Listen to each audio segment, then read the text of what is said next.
Kabanata 101 hanggang 105. Ang guro sa klase sa unang baitang, ang mga kamag-anak ni Ye Yingluo, ay si Ye Yingluo na walang awa na tinanggihan ni Wu Changkong. Tumango si Ye Yingluo sa kanya, ngunit ang kanyang mga mata ay walang kamalay-malay na naakit ng tao sa kabilang panig. Nang makita niya si Wu Changkong, medyo komplikado ang kanyang mga mata. Nakita rin niya ang labanan sa pagitan ni Wu Changkong at Guangbiao ilang araw na ang nakalipas, at nag-iwan ito ng malalim na impresyon sa kanyang isipan. Gayunpaman, hindi ito nakaapekto sa mga peklat na iniwan ni Wu Changkong sa kanyang puso. Bakit hindi ako karapat-dapat sa'yo? Wu Zhangkong, maghintay ka, ngayon hahayaan kong madisgrasya ang mukha mo at mawala ang sobrang lamig mo. Tila naramdaman ni Wu Changkong ang tingin mula sa kabilang panig, at walang malay na sumulyap sa gilid na ito. Bagamat si Ye Yingluo ay puno ng sama ng loob sa kanya, nang tumingin siya, hindi niya namamalayan na itinaas niya ang kanyang dibdib. Gusto kong ipakita ang pinakamagandang side ko. Pero, ano ang kanyang hitsura? Si Ye Yingluo ay nakakagulat na nagalit. Nang bumaling ang tingin ni Wu Changkong sa kanya, hindi siya tumigil kahit sandali, pati na ang anumang emosyon, na parang nakakita siya ng mas karaniwan, at natangay. Asshole! Napakabastos pa rin ng lalaking ito.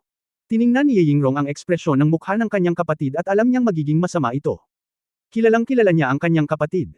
Siya ay tinawag na isang henyo mula pa noong siya ay bata, ngunit pagkatapos niyang mabaigo na makapasok sa Shrek Academy, siya ay tinamaan ng husto, at ang kanyang buong pagkatao ay naging medyo extreme.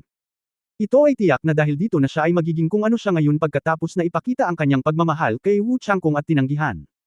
Pero ate, alam mo ba na kahit anong gawin mo ay walang kwenta? Sa mga mata ng lalaking iyon, hindi man lang kami nakita. To be more blunt, hindi tayo mga nilalang naka-level niya. Ano man ang iyong gawin, ito ay walang kabuluhan. Sa mga salitang ito, tiyak na hindi nang ahas si Ye Yingluo na sabihin sa kanyang kapatid. Sa init ng ulo ni Ye Yingluo, baka mabaliw siya. Yang Zi, turuan mo sila ng mahigpit. Lumingon si Ye Yingluo at mabangis na umamin sa kalmadong binata sa likod niya. Oo, guro. Ang binata na tinawag niyang Yang Zi ay kumislap ng sinag ng liwanag sa kanyang mga mata, ngunit mabilis siyang bumalik sa dati niyang kalmadong estado.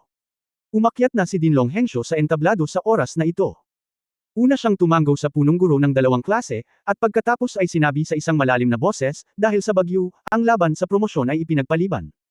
Ngayon ang ika-4 na laban sa promosyon, kasama ang ika-5 klase ng unang baitang laban sa unang baitang klase ng isa. Ang unang baitang ika-5 klase, si Teacher Wu, ilang tao ang lalaruin mo ngayon? Ang kasalukuyang mood ni Long Hengshou ay talagang napakakomplikado. Mula sa kanyang panloob na pananaw, sa katunayan, tiyak na handa siyang bumagsak sa ika-5 klase ng unang baitang sa lalong madaling panahon. Kung patuloy na umakyat ang maitim na kabayo, siya ang may hawak ng pag-uuri sa mga klase. Ang Dean ay walang lugar upang ipakita ang kanyang sarili. Siguradong tatanungin ng kolehiyo kung paano niya hinati ang mga klase. Ang ika-5 baitang ng unang baitang ay maaaring patuloy na umunlad sa estadong ito. Bagamat may kaugnayan ito sa turo ni Wu Changkong, mayroon din itong hindi matatawaran na responsibilidad para sa kanyang maling klasifikasyon. Gayunpaman, ang malakas na lakas ni Wu Zhangkong noong araw na iyon ay maituturing na tumutulong sa kanya upang maibsan ng kaunti ang kanyang kahihiyan. Kahit papaano ay masasabing malakas ang kakayahan ni Wu Zhangkong sa pagtuturo, at kinikilala pa rin ito ng karamihan sa mga direktor ng paaralan ngayon. Ang katayuan ng dance teacher na ito sa puso ng Senior Academy ay tumaas ng husto. Kung tutusin, ang pagkakaroon ng ganoong kalakas na tao ay isang magandang bagay para sa buong East China Sea Academy. Ang kompetisyon para sa mga kolehiyo sa mga pangunahing lungsod ay mahigpit, lalo na para sa mga intermediate na kolehiyo na may malaking mapagkukunan ng mga mag-aaral. Ang pinakamahalagang gawain ng senior department ay ang makakuha ng magandang ranggo para sa kolehiyo sa mga pangunahing kompetisyon. Ang mas sikat na mga kolehiyo, mas maaari silang makaakit ng mas mahuhusay na mga mag-aaral, kaya bumubuo ng isang banal na bilog. Sa makatuwid, pagkatapos ng mga kaganapan sa araw na iyon, talagang hindi nang ahas si Long Hengshou na saktan si Wu Changkong. Naglalaro ang klase natin ngayon. Nang si Wu Changkong ay nais lamang na pangalanan ang dalawa, biglang, isang boses ang nagmula sa likod ng Class 5 ng Grade 1. Teacher Wu, sandali lang. Nang marinig ang pamilyar na boses na ito, sina Exi at Guyu, na nakatayo sa likod ni Wu Changkong, ay walang kamalay-malay na nagpakita ng sorpresa sa kanilang mga mukha. Mula sa karamihan, si Tang Wulan ay sumugod sa harapan. Ang kanyang hitsura sa oras na ito ay talagang medyo hindi nakakaakit, ang kanyang buhok ay magulo, ang kanyang mukha ay medyo mapatla, at ang kanyang hininga ay mukhang hindi matatag. Saan ka nagpunta, bakit ka nandito ngayon? Tanong ni Exi sa galit na tono. Mapait na ngumiti si Tang Wulan, mahirap magsalita. Pag-usapan muna natin ang laro. Teacher Wu, marunong akong maglaro. Tiningnan siya ni Wu Changkong ng walang ekspresyon, tumango, at pagkatapos ay sinabi kay Long Hengshou, may 3 manlalaro sa aming klase. Sinabi ni Long Hensho, mangyaring laruin din kayong tatlo sa unang baitang. Itinaas ni Ye Yingluo ang kanyang ulo, okay. Sinabi ni Long Hensho, ang mga kalahok mula sa magkabilang panig ay pumapasok sa venue. Lumapit si Guyu kay Tang Wulan at nagtanong sa mahinang boses, kaya mo ba? May problema ba sa katawan mo? Nakikita niya na parang may mali kay Tang Wulan ngayon, ngunit ang aura na naaninag nito mula sa kanyang katawan ay nagpasama sa kanya. Medyo kakaiba ang pakiramdam niya. Ayos lang ako. Bumalik si Tang Wulan na may kumpiyansang ngiti. Tumango si Guyu, magtrabaho tayo ng sama-sama. Si Tang Wulan ay naglalakad pa rin sa gitna, sina Xie at Guyu ay sumunod sa kanyang likuran, at silang tatlo ay sabay na naglakad papunta sa entablado. Sa kabilang banda, may dumating din na tatlong estudyante mula sa unang baitang. Ang pangalan ko ay Zhang Yangzi. Mahinahong sabi ng kalmadong binata sa gitna. Wei Xiaofeng, matagal na tayong magkakilala. Iniunat ni Wei Xiaofeng ang kanyang kanang kamay, nagbigay ng thumbs up, at pagkatapos ay dahan-daang pinaikot ang kanyang mga palso, thumbs down, at gumawa ng isang mapanuksong aksyon. Ikaw. Galit na galit si Xie, at padalos-dalos na sumugod, ngunit hinawakan ni Tang Wulan ang kanyang balikat at hinayla siya pabalik. Nagulat si Xie sa kanya, mukhang lumakas ang lalaking ito. Wang Jingxi. Walang pakialam na sabi ng kulot na estudyante. Sinabi ni Tang Wulan, Class 5 ng unang baitang, Tang Wulan. Guyu. Xie. Ang mga mata ni Xie ay kumikislap, nakatitig kay Wei Xiaofeng. Nakita ni Long Hensho na puno ng pulbera ang laban sa pagitan ng dalawang panig bago magsimula ang laban, at hindi niya naiwasang sumimangot, idiniin ko, ito ay isang laban sa akademya. Sa panahon ng laban, matatapos lamang ang laro kapag nag-click ka, at hindi ka pinapayagang sinasadyang saktan ang iyong kalaban. Kung hindi, ang kolehiyo ay magpapataw ng karagdagang mga parusa. Oo. Sabay-sabay na tugon ng 6 na tao. Okay, preparations for the game, both sides retreat. Sa ilalim ng pangangasiwa ni Long Hensho, ang magkabilang panig ay umatras at nagbukas ng isang tiyak na distansya. Simulan. Sa malakas na sigaw ng Din, kinatawan nito ang ultimate showdown ng first-year freshman class. Halos magkasabay na lumabas sina Wei Xiaofeng at Xie sa unang baitang at ikalimang baitang. Matagal na nilang nakikitang hindi komportable ang isa't isa, at matagal na silang hindi nakayanan. Dalawang dilaw na spirit ring ang lumitaw sa ilalim ng mga paa ni Wei Xiaofeng, at kasabay nito ay isang asol na liwanag ang kumikislap sa kanyang katawan, at mayroon ng asol na ahas sa kanyang balikat. Kung ikukumpara sa gininto ang liwanag ng maliit na earthy snake ni Tang Wulan, ang ahas na ito ay ganap na naiiba. Ang maliit na ahas na ito ay asol at asol, na may isang pares ng bahagyang transparent na sayang na pakpak sa likod nito, na mukhang maliit. Ngunit ang hininga ay napakalakas. Ang mas nakakagulat ay si Wei Xiaofeng mismo ay tila naging mas malambot, at isang malabong sayang na kulay ang lumilitaw sa kanyang balat. Upang maging leader sa unang klase at mahawakan ang titulo ng pinakamalakas na klase ng freshman, tiyak na hindi madaling sundin si Wei Xiaofeng. May dahilan kung bakit naaabot niya ang ikalawang environmental realm sa murang edad.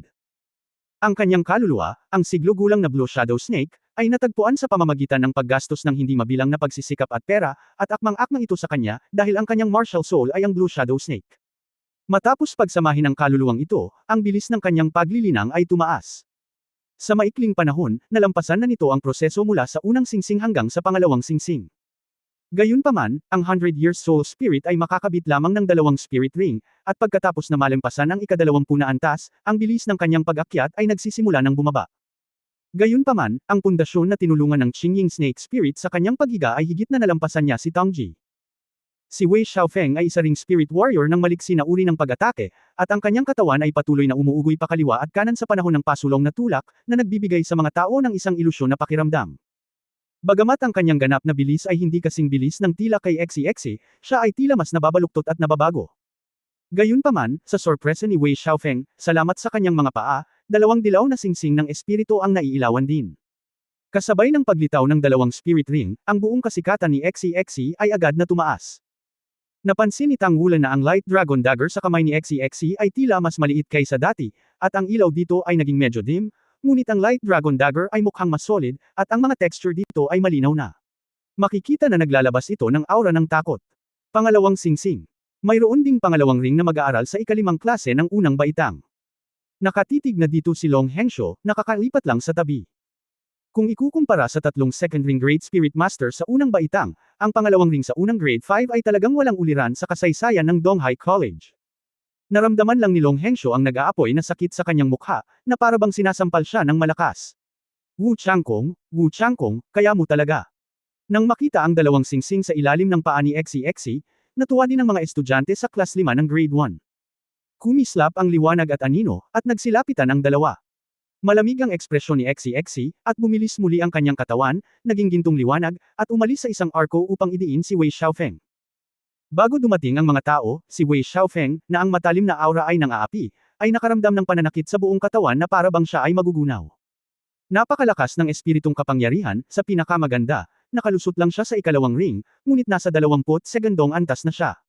Bakit napakalakas ng kanyang soul power oppressive feeling? Siyempre hindi alam ni Wei Xiaofeng na si Xie, na nagtataglay ng kambal na martial souls, ay palaging may malakas na soul power sa parehong antas. Malapit na silang lumaban sa isang panig, at sa kabilang panig, ang iba pang apat ay hindi idle. Hindi direktang pinakawalan ni Tang Wulan ang kanyang martial soul, ngunit mabilis na sumugod, at sumugod kay Zhang Yangzi, na nakaupo sa gitna ng bayan. Lumiwanag ang figure ni Gu Yu, at nagtago siya sa likod niya. Katulad ng anino ni Tang Wulan, ang bilis ni Tang Wulan ay hindi kasing bilis ni Xie sa napakalakas nitong explosive power, ngunit tiyak na hindi ito mabagal. Ngunit siya ay magaan at kamakaway na parang multo, palaging sinusundan si Tang Wulan, at hindi nagbabago ang distansya. Si Zhang Yangzi ay nakatayo roon ng hindi gumagalaw, na parang wala siyang pakialam sa frontal charge ni Tang Wulan, ngunit si Wang Jingxi sa tabi niya ay lumipat. Ang parehong dalawang bilog ng dilaw na singsing ng espiritu ay lumitaw sa ilalim ng kanyang mga paa. Bahagyang namamaga ang payat na katawan ni Wang Jingxi. Hindi ang kanyang mga kalamnan kundi ang mga buto ang namamaga. Tila isang malaking frame ng mga buto, na nakataas ang dalawang braso. Isang mahinang itim na hininga ang bumungad sa kanya. Ito ba ay isang martial soul na may maitim na katangian? Lumakad si Wang Jingxi patungo kay Tang Wulan, itinaas ang kanyang mga braso, na parang dalawang itim na apoy ang nag-aapoy sa ilalim ng kanyang mga mata. Pindutin lang ito ng ulo. Hindi niya makita ang kanyang kaluluwa, at hindi niya alam kung ano iyon. Ang mukha ni Tang Wulan ay nanatiling hindi nagbabago, ang kanyang mga braso ay protektahan sa kanyang harapan, ang liwanag sa ilalim ng kanyang mga paa ay kumikislap, isang bilog ng puting mga singsing ng espiritu ang lumiwanag, at ang gininto ang liwanag ng maliit na ahas sa lupa ay tahimik na nagsiwalat ng ulo nito mula sa kanyang kwelyo. Si Wu Changkong lang sa audience ang nakapansin na halatang mas malaki ang ulo ni Jin Guang kaysa dati. Ngunit ang katawan nito ay nakatago sa damit ni Tang Wulan, at hindi ito makita. Isang layer ng earth yellow light ang bumalot kay Tang Wulan mula sa likuran, na naging dahilan para mas mabigat siya, ngunit medyo bumagal ang bilis. Isang grupo ng pulang ilaw ang bumaril mula sa itaas ng kanyang balikat, at ito ay isang bowl ang apoy. Pop! Si Wang Jingxi ay bumaril gamit ang kanyang kanang kamay, isang itim na ilaw ang kumislap sa kanyang palad, at ang bowl ang apoy ay agad na nawala. Sa susunod na sandali, nabangga na niya si Tang Wulan. Head-on collision, ito ay isang bagay na tanging ang mga spirit masters ng sistema ng pag-atake ang makakagawa. Bang! Sa isang mababang muffled na tunog. Inalog ni Tang Wulan ang kanyang katawan at huminto, ngunit nataman siya ni Wang Jingxi at napaatras ng 3 hakbang.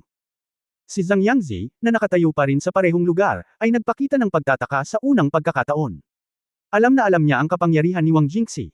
Si Wang Jingxi, na nagtataglay ng isang makapangyarihang top-level melee martial spirit, ay talagang isang malakas na kaluluwa sa pakikipagdigma sa pag-atake. Dibisyon. Maging si Zhang Yangzi mismo ay hindi mapapantayin. Naniniwala rin siya na walang gaanong makakalaban sa kanya sa junior department ng Donghai College, sa ibaba ng 3 ring. Tutal, likas na malakas ang martial soul niya. Ngunit, ang taong ito ba na mukhang hindi gaanong kapansin-pansin at mayroon lamang 10 taong spirit ring sa harap niya, ay talagang nalampasan si Wang Jingxi sa kapangyarihan. Ito ay simpleng hindi kapanipaniwala. Hindi lang si Zhang Yangzi ang nag-isip, kundi si Wang Jingxi mismo ay nagulat din. Nang magkabanggaan sila ni Tang Wulan, naramdaman niyang hindi tao ang nataman niya, kundi isang bundok na hindi matitinag. Ang malakas na kapangyarihang iyon ay nagparamdam sa kanya na hindi mapaglabanan, at ang kanyang katawan ay umatras ng hindi mapigilan. Hindi na kumilos si Gu Yu, nagtatago pa rin sa likod ni Tang Wulan, at may isa pang tao na hindi kumilos, kaya kinailangan din niyang magtipid ng lakas.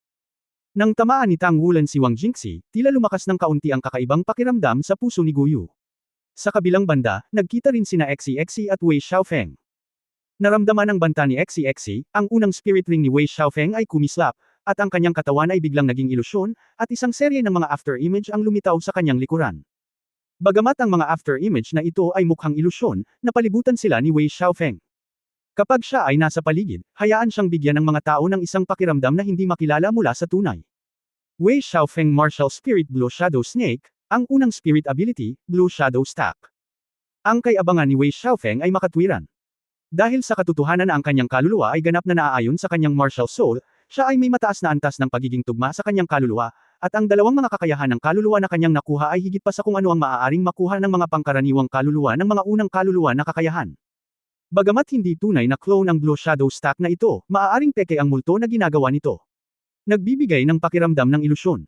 Ang isang paa ng katawan ni Wei Xiaofeng ay tahimik na nakaunat, at ito ay nakapulupot sa binti ni XCX. Maaari bang makilala ni XCX ang multo at ang tunay na katawan? Siyempre hindi niya magagawa ngayon. Gayunpaman, mayroon siyang paraan. Itinuro sa kanya ni Wu Changkong na kapag ang mga kakayahan ng kalaban ay hindi masuri, ang pinakamahusay na paraan ay ang ganap na ipakita ang kanyang sariling mga katangian, ipakita ang kanyang pinakamalakas na kakayahan, at pasukin ang kanyang lakas. Sa makatuwid, ang unang spirit ring sa ilalim ng mga paa ni XCX ay lumiwanag sa sandaling ilabas ng kalaban ang asul na Shadow Stack. Isang talam ng makinang na gininto ang liwanag ang nawasak. Wala akong pakialam kung gaano karaming multo ang mayroon ka, hindi mo ba alam kung alin ang totoo at alin ang mali kapag sabay kayong umatake? Matapos tumaas ang espiritu ng kapangyarihan ni XCX sa ika-20 antas, ang kanyang espiritong kapangyarihan sa kabuuan ay tumaas sa 1 antas, at ang kapangyarihan ng Guanglong Slash ay tumaas din ng malaking margin. Ang talam ng gininto ang liwanag ay iginuhit na parang gasuklay na buwan, at ang matalim na liwanag ng talam ay naging sanhi ng hangin na gumawa ng sunod-sunod na tunog ng chi-chi. Nagulat si Wei Xiaofeng, at inalagaan niya ang mga itim na paapataas at pababa, at nagmamadaling gumawa ng patayong paglukso, sinusubukang iwasan ang pag-atake. Gayunpaman, ang after image ay ang after image. Ang kanyang katawan ay tumalon ng patayo, at ang after image ay maaari lamang sumunod, at biglang nahayag ang katawan. Medyo nasa lupa ang mga daliri ng paa ni XCX, simula sa Guanglong Blade, umikot ang kanyang katawan, at dumiretso siya kay Wei Xiaofeng. Ang mga after images ni Wei Xiaofeng Qingying ay nagmamadaling nagtipon, sinusubukang lumaban.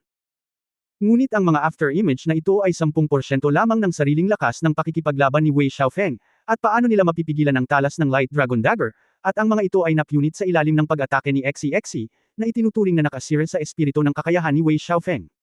Natigilan ang mga estudyante sa unang baitang. Si Wei Xiaofeng ba ay talagang dehado? Ang kanyang hindi kanais-nais na stack ng Qingying ay talagang nasira ng kalaban gamit ang makapangyarihang paraan na ito. Si Ye Yingluo lang ang nakakakita ng problema. Pambihira ang martial arts spirit ni XCX. Ito ay parang punyal, ngunit ito ay mas matalas kaysa sa isang normal na punyal. Mayroon din itong mala-aura na likas na kakayahan, na napakahalaga kay Wei Xiaofeng. Sa isang tiyak na antas ng pamimilit, naging dahilan ito upang mapigil ang momentum ni Wei Xiaofeng nang siya ay dumating, at ang kanyang sariling mga kakayahan ay hindi nagamit ng lubusan. Nagmarcha sa lupa ang mga asul na baging, paikot-ikot patungo kay Wang Jingxi, mayroon ng martilyo si Tang Wulan sa kanyang mga kamay. Sa harap ng isang makapangyarihang kaaway, hindi siya nagreserba sa pagkakataong ito, at direkta siyang Thousand Forge Immersion Hammer.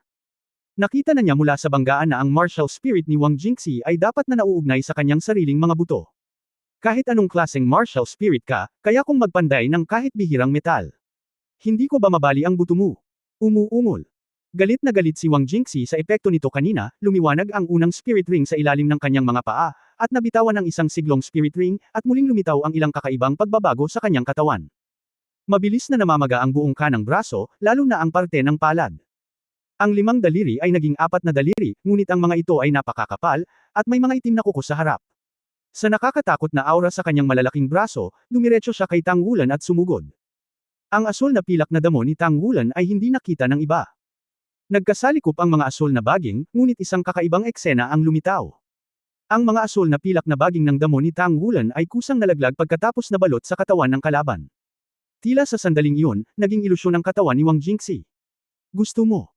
Hindi ko alam kung kailan, lumiwanag na ang pangalawang spirit ring sa paanan ni Wang Jingxi, at ang dalawang espiritong kakayahan ay aktwal na ginamit ng sunod-sunod. May ngiti sa mukha ni Zhang Yangzi, at si Wang Jingxi, na naglabas ng dalawang espiritong kakayahan ng sabay, kahit na siya iyon, napakahirap talunin ito. Alam mo, ang martial soul ni Wang Jingxi ay ang Dark Top Martial Soul Bone Dragon King. Sa mga tuntunin ng kalidad ng Wan lamang, si Wei Xiaofeng ay mas masama kaysa sa kanya.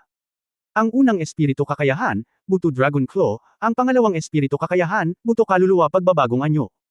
Maaaring baguhin ng Bone Soul Transformation ang isang bahagi ng katawan ni Wang Jingxi mula sa pisikal na katawan tungo sa espiritual na katawan. Bagamat maaari lamang itong tumagal ng maikling panahon, ang lahat ng pisikal na pag-atake ay magiging immune sa prosesong ito. Siyempre, sa kasalukuyang cultivation days ni Wang Jingxi, hindi hihigit sa 1/4 ng kanyang katawan ay maaaring maging isang espiritual na katawan. Sa ilalim ng kanyang sinasadyang kontrol, ang nabagong bahagi ay natural na ang bahagi na kakasali pa lang ng asul na pilak na damo. Kahit nagalit si Wang Jingxi, napakalma niya. Sinabi sa kanila ni Zhang Yangzi bago ang laro na hindi dapat maliitin ang ika-5 baitang ng unang baitang. Ang mga mag-aaral na dapat ay isang klase ng basura ay nagawang talunin ang tatlong klase sa lahat ng paraan, kaya natural na mayroon silang isang tiyak na antas ng lakas.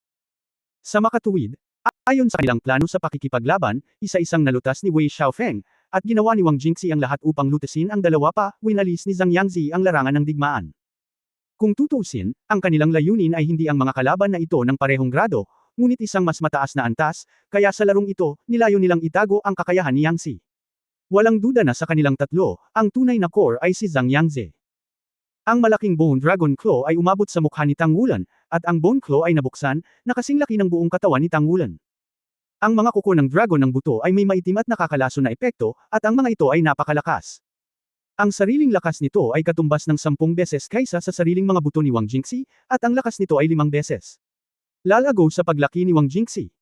Kung kaya niyang linangin hanggang sa ikapitong singsing sa hinaharap at makapasok sa antas ng One True Body, maaari pa niyang ibahin ang sarili bilang isang Bone Dragon King, na nagpapakita ng tunay na katawan ng Bone Dragon. Sa One lamang, kahit si Zhang Yangzi ay magiging mas mababa ng kaunti kay Wang Jingxi. Minsang sinabi ni Ye Yingluo sa kanila na kung talagang malilinang nila ang antas ng Seven Ring Soul Sage sa hinaharap, ang pinakamalakas ay tiyak na si Wang Jingxi. Ang dalawang singsing na si Wang Jingxi ay maaari lamang gumamit ng Bone Dragon Claw, ngunit sa kanyang opinyon, sapat na ito para harapin ang parehong antas, kahit na ang kalaban ay isang Free Ring Spirit Master. Wulan, mag-ingat ka. Si Guyu ay lumabas mula sa likuran ni Tang Wulan sa sandaling siya ay kumislap sa kanyang katawan, mga sinag ng liwanag na bumubulusok mula sa kanya. Ayos lang, andito naman ako. Ang mga mata ni Tang Wulan ay biglang kumislap ng kakaibang liwanag, at pagkatapos, itinaas niya ang kanyang kanang braso. Sa pagharap sa malaking Bone Dragon Claw, hindi niya sinubukang umiwas, ni hindi niya ginamit ang kanyang asol na pilak na damo para lumaban. Ang mabigat na pilak na martilyo sa kanyang kanang kamay ay biglang nawala, at sa kaibuturan ng kanyang mga mata, nagkaroon ng malabong gintong flash. Nakalabas ang kanang kamao, dumiretso siya sa gitna ng kuko ng Bone Dragon. Si Guyu, na nasa tabi niya, ay biglang nakarinig ng sunod-sunod na bitik ng buto mula sa katawan ni Tang Wulan. Ang kakaibang hininga na naramdaman niya noon ay biglang nawala kay Tang Wulan. Sumabog si Wulan na parang blowout. Sa sandaling lumitaw ang hininga na ito, dalawang tao ang nag-react sa entablado. Si Xi, na humahabol kay Wei Xiaofeng, ay tumahimik.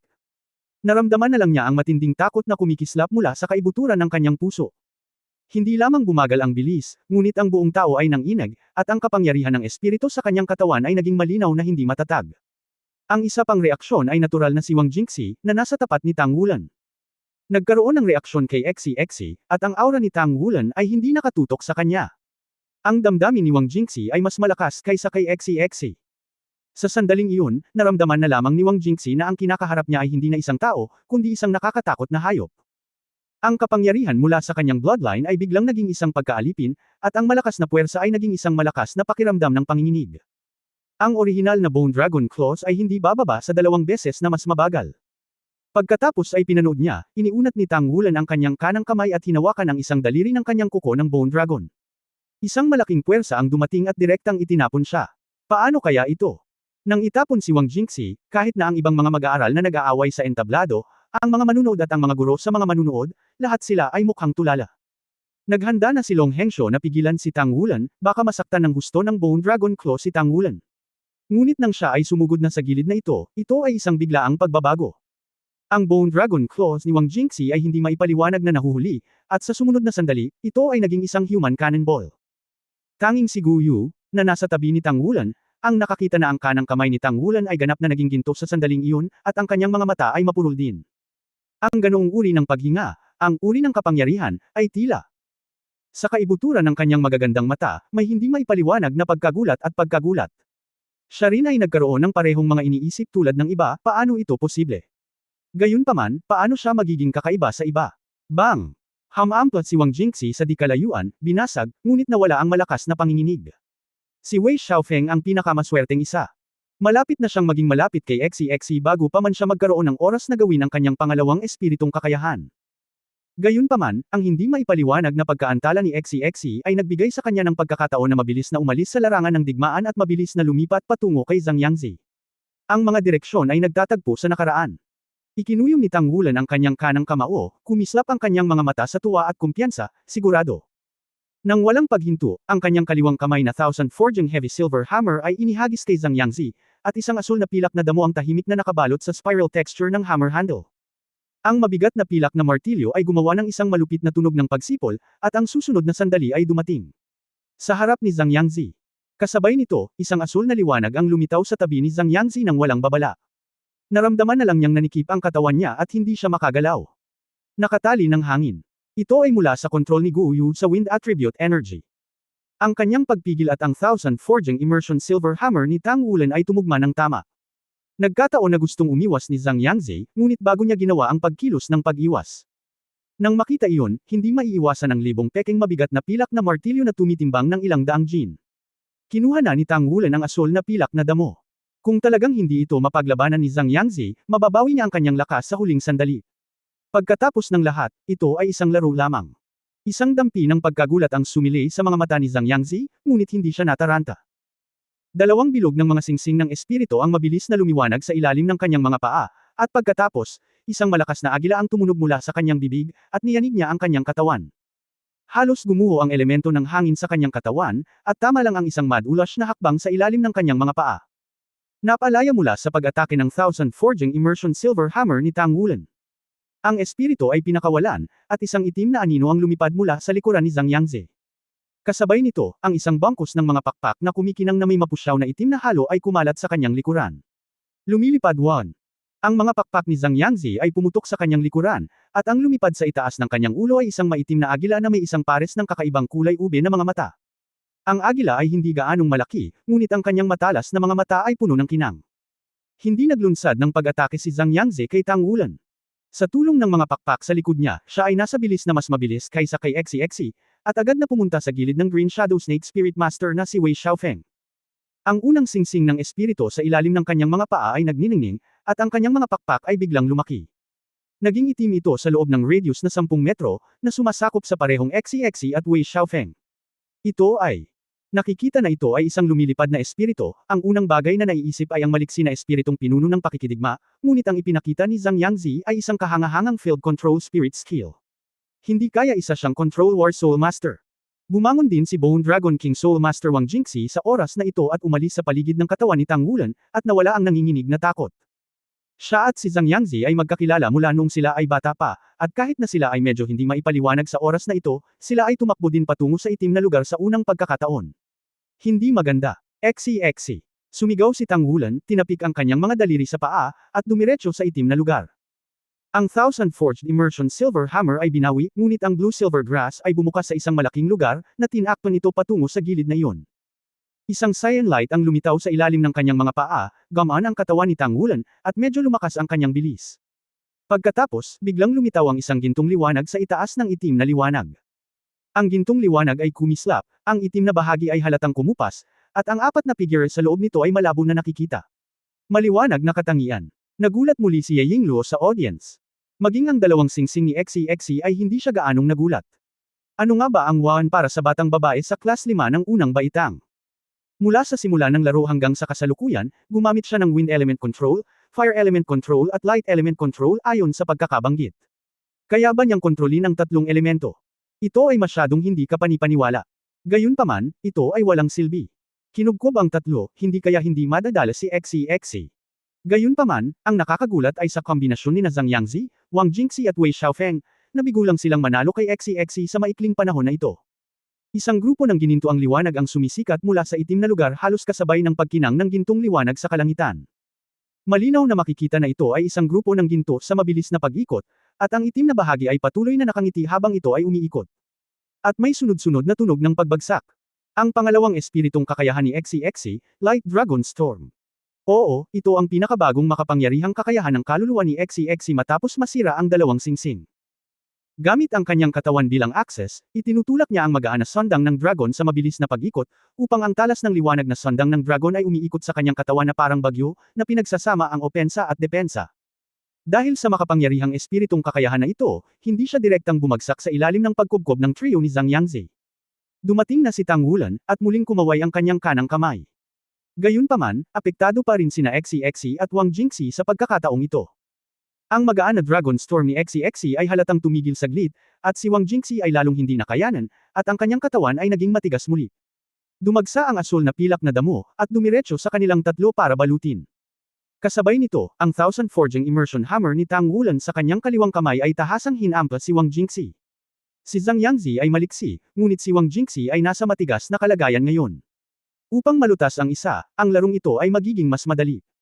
Isang cyan light ang tahimik na pumulupot sa baywang ni Wang Jingxi, at sa sumunod na sandali, ang tatlong figure ay sabay-sabay na umatras. Gamit ang piraso ng itim na liwanag at anino na humiwalay. Si Wei Xiaofeng ang humila kay Wang Jingxi palayo. Ang kanyang kanang binti ay parang walang buto, at nagawa nitong yumuko sa hindi kapani-paniwalang anggulo. Sa sandaling magretiro silang tatlo, tinapos din ni XCXC ang kanyang mga kakayahan sa kaluluwa at nagtipon kasama sina Tang Wulan at Guyu. 3 hanggang 3 pa naman. Okay, very good. Ang mga mata ni Zhang Yangzi ay puno ng pananabik, ngunit higit na pakikidigma at tiwala sa sarili. Medyo humihinga si XCXC sa gilid ni Tang Wulan. Gulat na sinulyapan niya ang kasamahan. Hindi niya alam kung bakit. Mula sa kanya, palaging nakakaramdam si XCXC ng aura na nagpapatakot sa kanya. Okay ka lang ba? Tanong ni Tang Wulan sa mahinang boses. Umiling si XCXC, medyo mataas ang konsumo ng kuryente sa kaluluwa. Pero kaya ko pa rin kumapit. Hindi lang si Tang Wulan ang natakot kay Tang Wulan, kundi pati si Wang Jingxi na nasa kabilang panig. Tumingin siya sa mga mata ni Tang Wulan na kakaiba at nagulat, ngunit ito ay mas nakakatakot. Anong nangyari, bakit pakiramdam ko hindi ako makontrol ni Wan sa harap niya? Si Wang Jingxi ay puno ng mga palaisipan. Sinabi ni Zhang Yangzi, mabuti, mas mahirap kayong pakitunguhan kaysa sa inaakala namin, ngunit narito kami. Tayong tatlo ay lumaki ng magkasama, naging mga Soul Master, at nagsanay ng magkasama mula noong tayo ay bata pa. Pagkatapos, hayaan mong tingnan mo ang aming pagtutulungan. Habang nagsasalita, muling kumalat ang mga pakpak ni Zhang Yangzi, at ang itim na liwanag na kurtina ay biglang lumakas, na nakatikip sa kanila. Napakunot ang gilid ng bibig ni Guyu, kinokontrol ba ng Dark Attribute ang field? Hinawakan niya si Tang Wulan para pigilan siyang magmadaling lumabas, at ginawa niya ang unang 2 hakbang patungo sa harapan ng kanyang tatlo.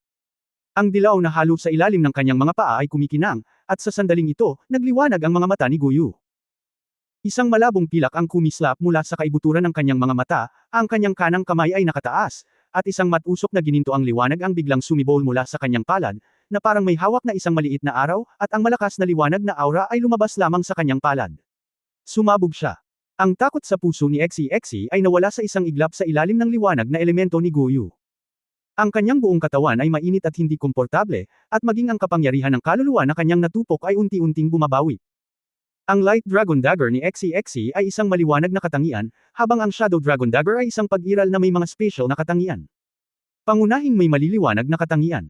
Naligo sa matangkad na hininga na ito, natural na magiging komportable ka.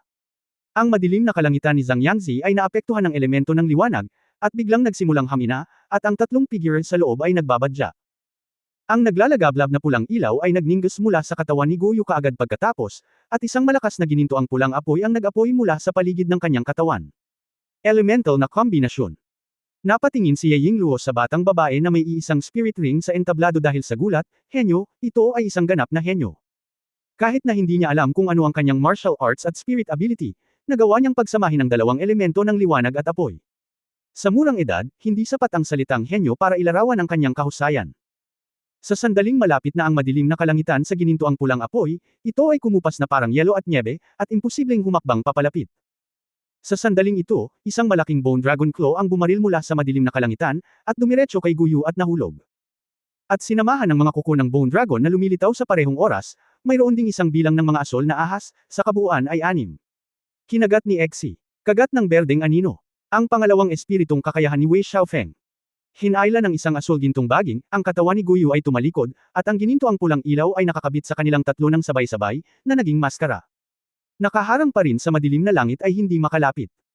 Kasabay nito, muling lumabas ang asol na pilak na damo ni Tang Wulan, paikot-ikot patungo sa tapat. Biglang bumili si XCXC. Sa sandaling ito, ang kanyang buong pagkatao ay mukhang medyo ilusyon. Ang liwanag at anino sa liwanag na sandang ng dragon ay kumikislap, at ang malakas na liwanag ay dumaan, at ang harapan ay mahirap tamaan ng asol na kagat ng anino, na naging dahilan upang hindi makalapit ang mga ulo ng ahas.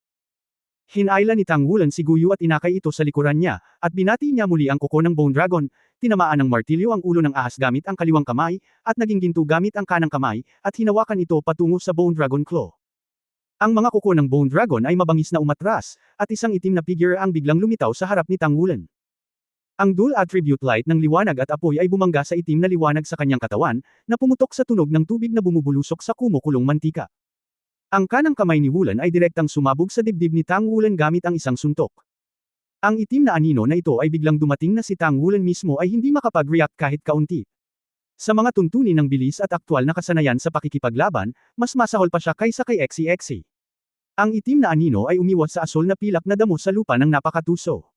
Hindi maiiwasan. Isang liwanag ang kumislap sa mga mata ni Tang Wulan, at muling lumitaw ang Thousand Forged Silver Hammer sa kanyang kanang kamay.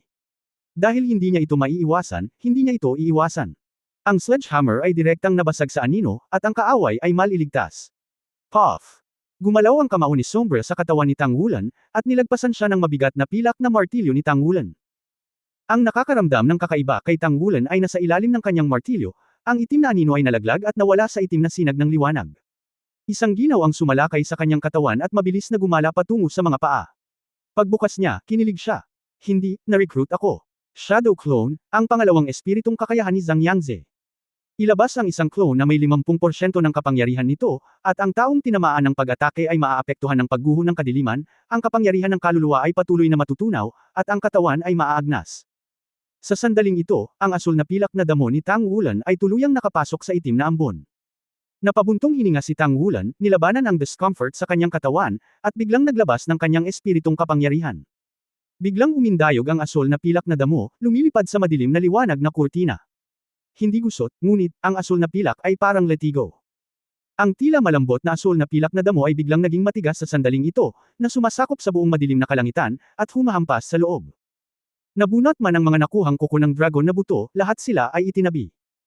Bigla na lang, sina Zhang Yangzi, Wang Jingxi at Wei Xiaofeng ay naapektuhan sa iba't ibang antas at napaatras.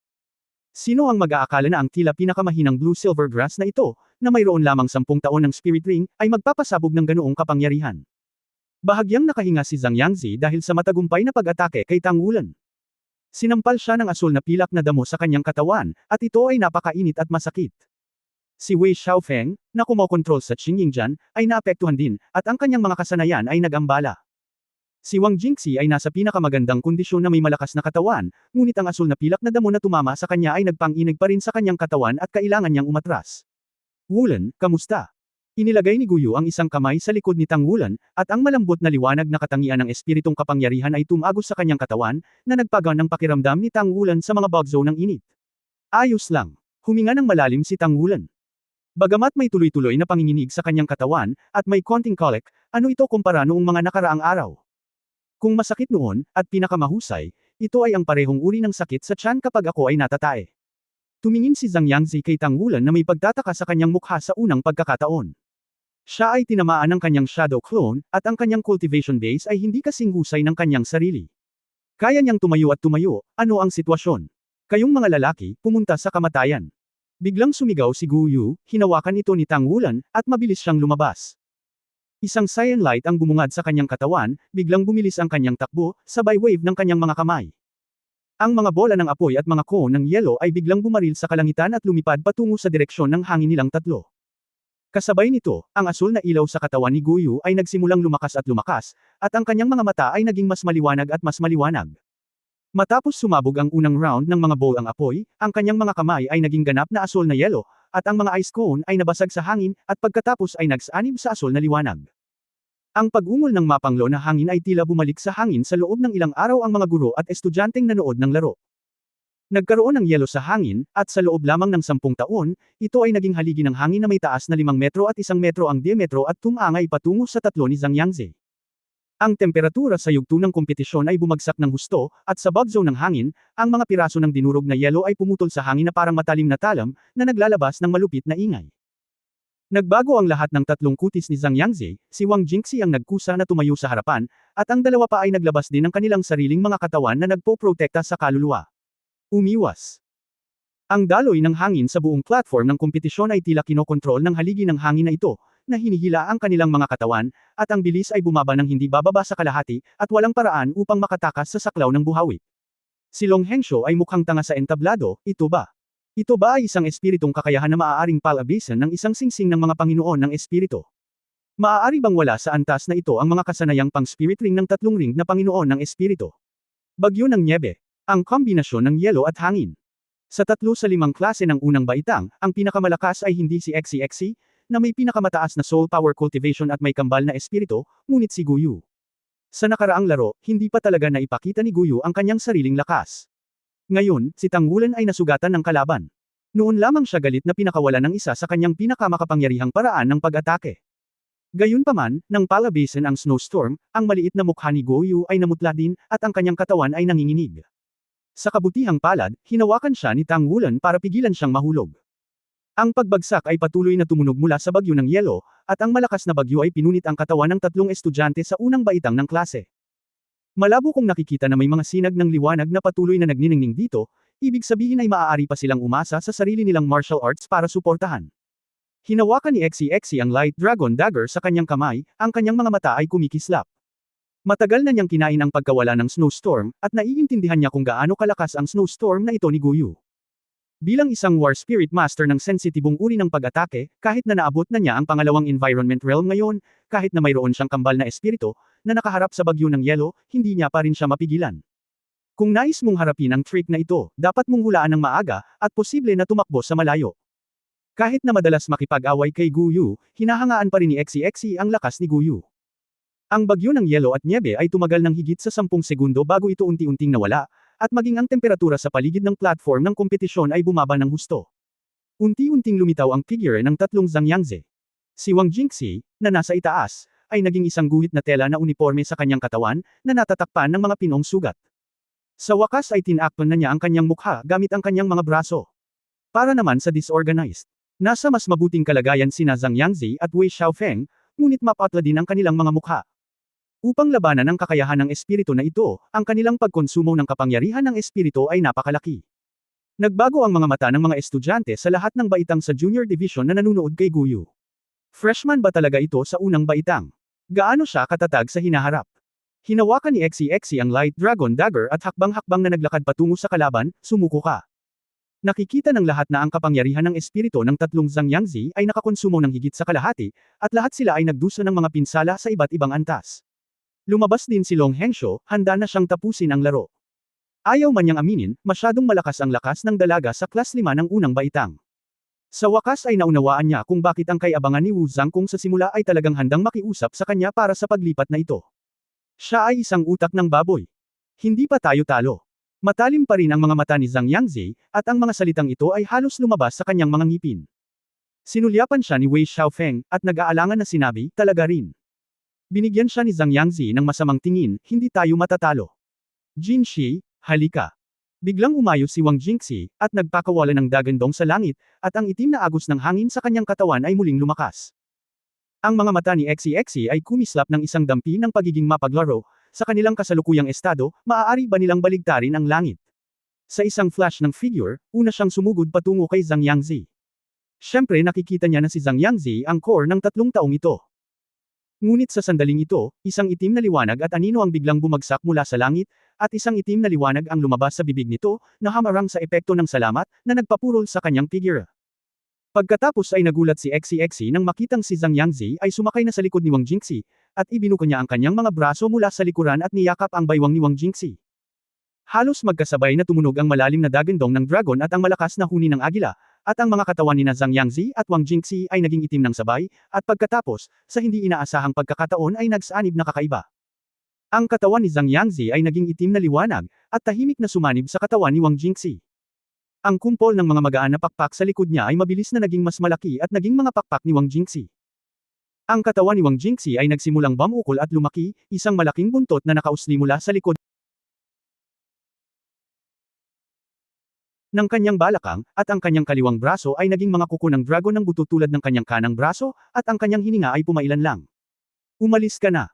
Ilang mahinang boses ang tumunog, si Wang Jingxi, na naging malaki, ay lumipad palabas na may kuko ng bone dragon. Nang gustong umiwas ni Xe, biglang may lumitaw na itim na lugar sa kanyang katawan, at naramdaman na lang niya na para siyang nasa latian. Hindi makalaya. Ang lahat ng ito ay biglang nangyari, ang blue-silver grass ni Tang Wulan ay walang oras upang tumugon kaagad, si Xe ay nagkaroon lamang ng oras upang harangin ang kanyang Light Dragon Dagger at Shadow Dragon Dagger sa kanyang harapan, at sinampal na lumipad. NS. Ang tao ay nasa himpapawid pa rin, isang bibig ng dugo ang bumulwak, at narinig pa ni Tang Wulan ang malutong na bali ng kanyang braso. Xe. Lumipad pataas si Tang Wulan, sinalo ang katawan ni Xe mula sa pagkakatamba sa hangin. Pumikit ng mariin ang mga mata ni Exi, at ang tao ay nakoma na, nawala ang Light Dragon Dagger at Shadow Dragon Dagger sa kanyang kamay, at mahina ang kanyang hininga. Asshole, laro lang ito. Umungol si Tang Wulan, desperadong sumugod patungo sa malaking Bone Dragon. Habang ang iba ay lumilipad, simula sa kanilang mga daliri, isang layer ng gintong kaliskis ay dahan-daang lumitaw sa kanilang kanang braso, at ang buong braso ay tila makapal. Ang mga pupil ng mga mata ni Tang Wulan ay ganap na naging ginto, at ang kanyang kaliwang paa ay biglang tumapak sa lupa, na gumawa ng malalim na dagandong.